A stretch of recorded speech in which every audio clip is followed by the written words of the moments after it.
Ada sebuah negeri di ujung timur, di mana angin membawa bisikan leluhur. Disitulah Mata, gadis kecil dari kota yang gemerlap, tersesat, bukan hanya di tempat yang masih asing baginya, tetapi di dunia yang bahkan ia tak kenal. Dalam novel ini, kita bisa melihat akan realita yang keras, namun sekaligus menyelam ke dalam mimpi yang tak pernah padam. Selamat datang di Mata di Tanah Melus.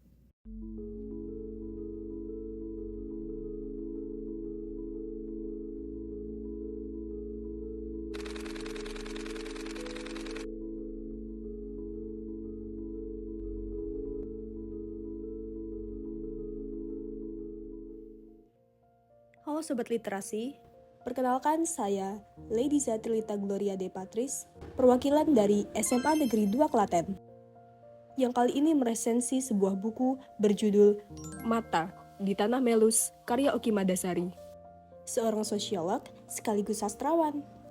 Oki menulis buku ini bukan untuk sekedar dikonsumsi, melainkan untuk dirasakan. Diterbitkan pada tahun 2018 oleh penerbit Gramedia Pustaka Utama, dengan tebal 159 halaman, novel yang didedikasikan Oki untuk anak perempuannya Mata Diraya merupakan bagian pertama dari tetralogi Mata. Latar cerita buku ini adalah Kabupaten Belu, Nusa Tenggara Timur. Sebuah tanah yang mungkin jarang terdengar, namun kaya akan cerita yang tak pernah usai. Setelah Mata dengan ibunya melalui jenuhnya perjalanan dari Jakarta ke Belu, keduanya malah tak sengaja melanggar adat setempat yang membuat mereka harus membayar denda dan melakukan upacara tolak bala di kawasan Holhararanuhitu. Di sanalah dunia seakan terbelah.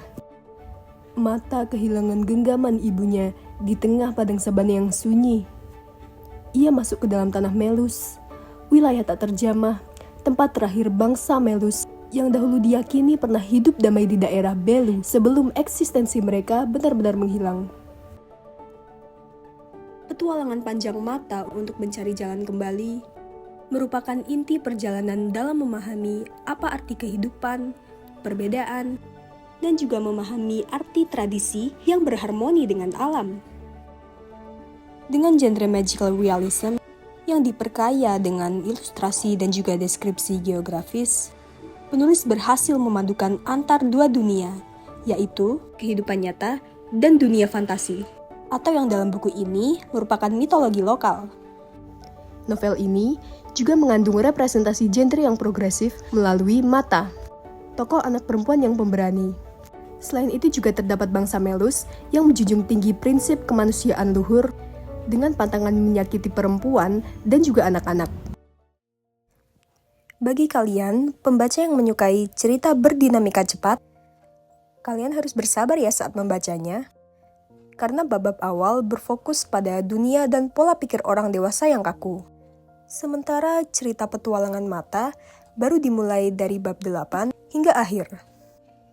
Kesan saya pribadi, novel ini bukan hanya sekedar dongeng anak-anak, tetapi sebuah kritik sosial yang dibalut dengan sastra.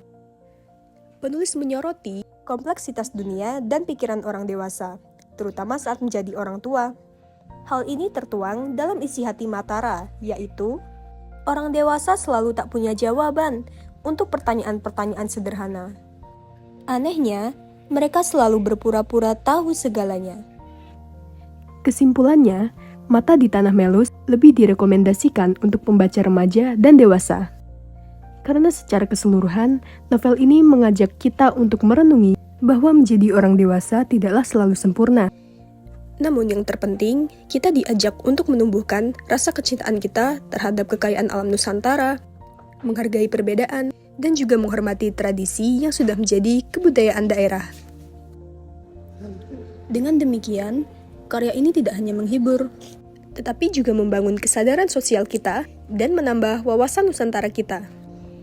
Jadi, siapkah kamu berpetualang bersama Mata? Sekian dulu ya dari saya. Terima kasih dan sampai jumpa.